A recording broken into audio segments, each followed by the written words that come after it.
Hindi cinema के पहला superstar Rajesh Khanna वो अभिनेता थे जो हिंदी सिनेमा को लगातार 15 हिट फिल्में दिए थे और सुपरस्टार का पहला तगमा राजेश खन्ना को ही मिला था।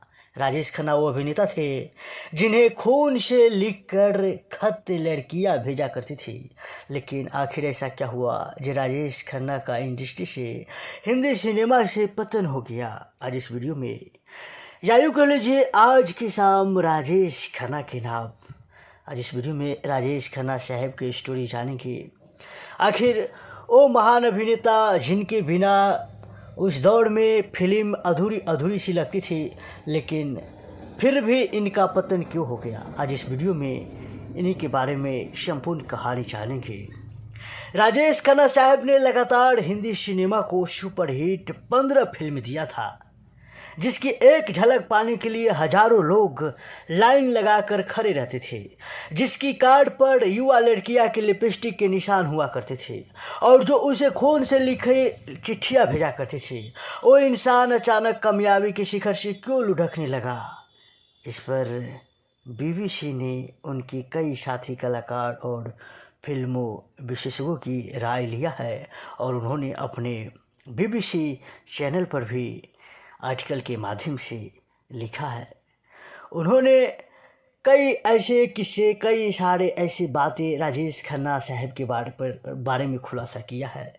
बताया जाता है राजेश खन्ना साहब की शुरुआती फिल्मों से एक खामोशी में उनके साथ काम कर चुकी चर्चित अभिनेत्री वहीदा रहमान कहती है, देखिए जब कोई पहाड़ की चोटी पर पहुंचता है तो उसे एक न एक दिन नीचे तो आना ही पड़ता है। ये बहुत ही स्वाभाविक सी बात है।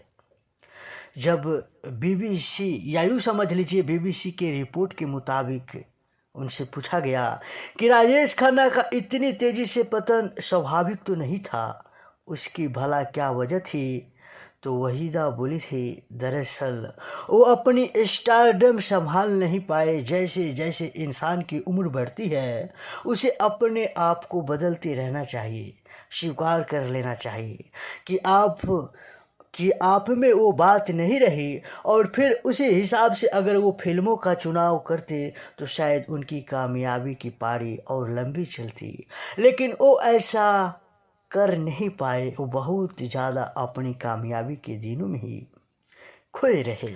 यही नहीं, ऋषिकेश मुखर्जी की सुपरहिट फिल्म नमक हराम सहित राजेश खन्ना के साथ 9 फिल्में कर चुके अभिनेता राजा मुराद भी कुछ ऐसी ही राय दिए थे।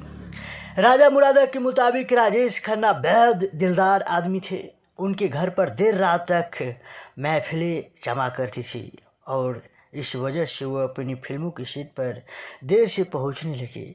इस वजह से उनके निर्माता उनसे परेशान रहने लगे। फिर रात को देर तक जागने और अपनी अनसुनहीन जीवन शैली का वजह से उनके खूबसूरत चेहरे पर भी फर्क पड़ने लगा।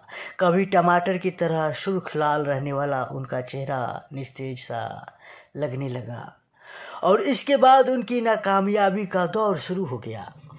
हम अगर दारू पीते हैं, जिन्हें हम ड्रिंक कहते हैं, तो ऐसे मेरा चेहरा या किसी का भी चेहरा फ़र्क तो ज़रूर दिखता है। अगर आप नशा नहीं करते हैं और बिना नशा का रहते हैं तो आपका चेहरा खिलखिलाता हुआ दिखेगा, लेकिन अगर वही आप ड्रिंक लेने लगते हैं बराबर तो आपका चेहरा मुरझाया हुआ कुछ ना कुछ ज़रूर फ़र्क रहता है। राजा मुरादा कहते हैं जब हाल ही में उन्होंने राजेश खन्ना को एक टीवी के विज्ञापन में देखा तो उन्होंने बहुत दुख हुआ कि उनका ये बेहद खूबसूरत साथी अब कैसा कमज़ोर दिखने लगा है। राजा मुरादा अपने ज़माने के मशहूर विलन थे और उन्होंने हिंदी सिनेमा को कई सारे मशहूर अपनी दमदार एक्टिंग अभिनय की वजह से विलन का किरदार निभाया है हिंदी सिनेमा में और कई सुपरहिट फिल्म भी दिया है। राजा मुरादा वो विलन है जो बड़े पर्दे पर जब बोलते थे तो बैठे लोग हॉल में डर जाते थे। राजा मुरादा एक बार राजेश खन्ना साहब को एक प्रचार में ठेठी भाषा में या यूँ कह लीजिए इंग्लिश में विज्ञापन में देखा तो वो अफसोस में पड़ गए कि कहीं ये राजेश खन्ना का हमशक्ल तो नहीं है, लेकिन उन्होंने देखा नहीं ये तो राजेश खन्ना ही है। उनको राजेश खन्ना साहब को देखकर बहुत दुख हुआ कि मेरा ये दोस्त चमचम करने वाला, जिन्हें लड़कियां खून से खत लिखकर भेजा करती थी, अब ये कैसा कमज़ोर दिखने लगा है। क्या अभी कोई अब इन्हें खून से खत लिखकर भेजेगा? राजा मुरादा सोच में पड़ गया। खैर, फिल्म समीक्षक नम्रता जोशी राजेश खन्ना के पतन की वजह ये मानते हैं कि वो बदले वक्त के साथ अपने आप को ढाल नहीं पाए। ये दुनिया जिस तरह से बदलती है तो समय के साथ साथ आपको भी बदलना पड़ेगा। अगर आप नहीं बदलते हैं तो शायद आपको भी इस दुनिया से अलविदा कह जाना होगा या फिर पतन हो जाना होगा।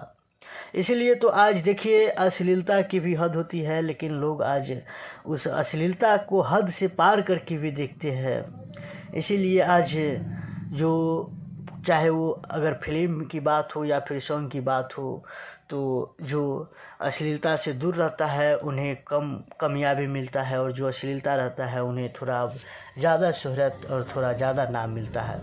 आपने देखा होगा, चाहे वो फिल्म हो या फिर कुछ भी हो, चाहे आज की मॉडल्स हो।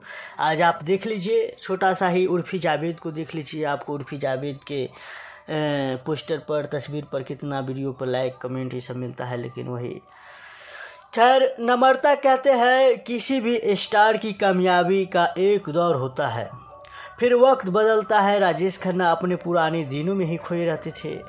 70 के दशक में अमिताभ बच्चन का आगाज़ हुआ तो कामयाबी राजेश खन्ना के हाथ से सरकने लगी। वक्त बदलता रहा, लोग रोमांटिक फिल्मों से बोर होने लगे थे। अमिताभ बच्चन का एंग्री यंग मैन अवतार लोगों को भाने लगा था। ऐसे में लोग राजेश खन्ना के वही पुराने चिर परिचित हाव भाव देखकर उकताने लगे थे। और इसका सबूत भी है कि जब राजेश खन्ना नहीं, जब अमिताभ बच्चन बॉलीवुड इंडस्ट्री में कदम रखा था तो राजेश खन्ना साहब को जलन भी होता था। और एक फिल्म में गाना भी है, मेरे अंगने में तुम्हारा का क्याम है, एक फिल्म का गीत है। इसमें अमिताभ बच्चन साया साड़ी पहन लिया था और राजेश खन्ना साहब का स्टारडम नीचे गिर रहा था और अमिताभ बच्चन का ऊपर ग्राफ बढ़ रहा था। इसी बात को लेकर राजेश खन्ना साहब ने अमिताभ बच्चन को भला बुरा कहा था कि मुझे दुनिया की सारी दौलत मिल जाए लेकिन मैं कभी भी साया साड़ी नहीं पहनूंगा, और भी भला बुरा बहुत सारे बात बोले थे।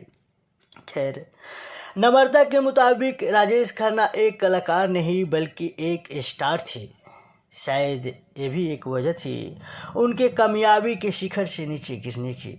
नम्रता ने कहा कि जिस तरह से अमिताभ बच्चन ने टीवी शो कौन बनेगा करोड़पति में काम किया और फिर बाद में भगवान जैसे फिल्मों में चरित्र रोल करने लगा, वैसे काका नहीं कर पाए।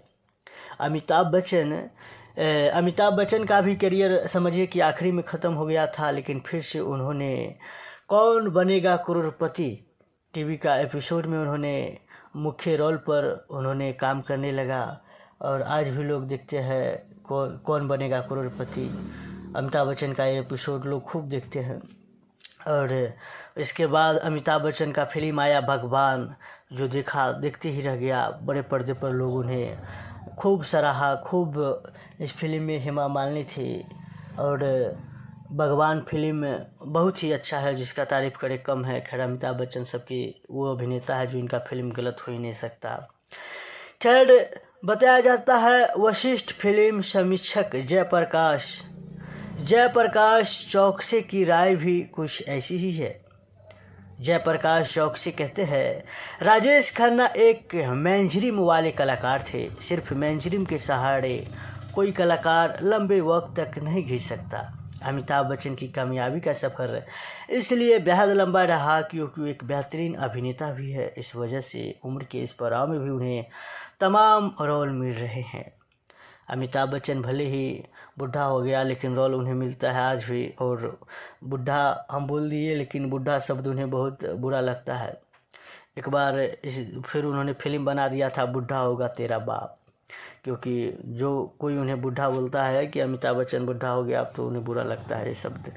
खैर, राजेश खन्ना के साथ बात नहीं थी, वो सिर्फ अपनी अदाओं और लटके झटकों पर ही निर्भर रहे। हालांकि हाँ, ऋषिकेश मुखर्जी की आनंद और सफर ये दो ऐसी फिल्में थी जिसमें राजेश खन्ना ने कमाल का अभिनय किया, लेकिन ये तमाम लोग एक बात पर सहमत है, वो ये कि राजेश खन्ना का सुपर स्टारडम भले ही ज़्यादा लंबा नहीं चला, लेकिन जिस कदर उस छोटे से दौर में लोगों ने उन्हें चाहा, उन्हें लेकर जो दीवानगी थी, वैसे शायद हिंदी फिल्मों को या यूँ समझ लीजिए बॉलीवुड के किसी अभिनेता का नसीब नहीं होगा। एक बार इसी बात को लेकर सलमान खान को कहा था कि भले ही आज सलमान खान को लोग देखने लाखों नहीं, रोज़ मतलब 1.5 लाख आते हैं, 2 लाख आते हैं, लेकिन वो स्टारडम जो राजेश खन्ना को मिला है, वो स्टारडम तुम्हें कभी नहीं मिलेगा। सलीम खान अपने बेटा को बोला था। खैर, जब काका इंडस्ट्री में अपना पैर या यूँ कह लीजिए ग्राफ नीचे की ओर गिर रहा था काका का, तो काका अमिताभ बच्चन से खूब चला करते थे। और काका का जब चलती था तो ये डायलॉग बहुत फेमस था, नीचे काका ऊपर आका। ऐसे ऐसे कई सारे डायलॉग थे। अमिताभ बच्चन का जब ग्राफ तेज़ी से बढ़ रहा था तो काका का ग्राफ नीचे गिर रहा था, और अमिताभ बच्चन से काका जलते भी थे। खैर, आखिरी में काका को देखिए, कहीं ना कहीं आप जब जीवन साथी को चुनते हैं तो बहुत मुश्किल से चुनते हैं। काका का जीवन साथी भी जो थी वो सही साथ नहीं दिया। काका का डिम्पल कपड़िया जीवन साथी बनी। ज़रा गौर से सुनिए, काका के ऊपर एक दो नहीं, मतलब उनके व्हाइट गाड़ी को लड़कियाँ चुम चुम के लाल कर देती थी। काका की गाड़ी को लड़कियाँ चुम चुम के होठ से लाल कर देती थी, वाइट गाड़ी को, और उन्होंने चुन लिया डिम्पल कपड़िया को। वो डिम्पल कपड़िया जो कभी अपनी इज्जत मान मर्यादा को कभी ठीक से रखा ही नहीं, कभी धर्मेंद्र के बड़े बेटे के साथ सनी देओल के साथ घूमा, कभी किसी और के साथ नैन लड़ाया, कई बार पकड़ाया भी है दुबई विदेशों में जाकर। खैर, इस वीडियो को हम यहीं पर समाप्त करना चाहेंगे और आपने समझ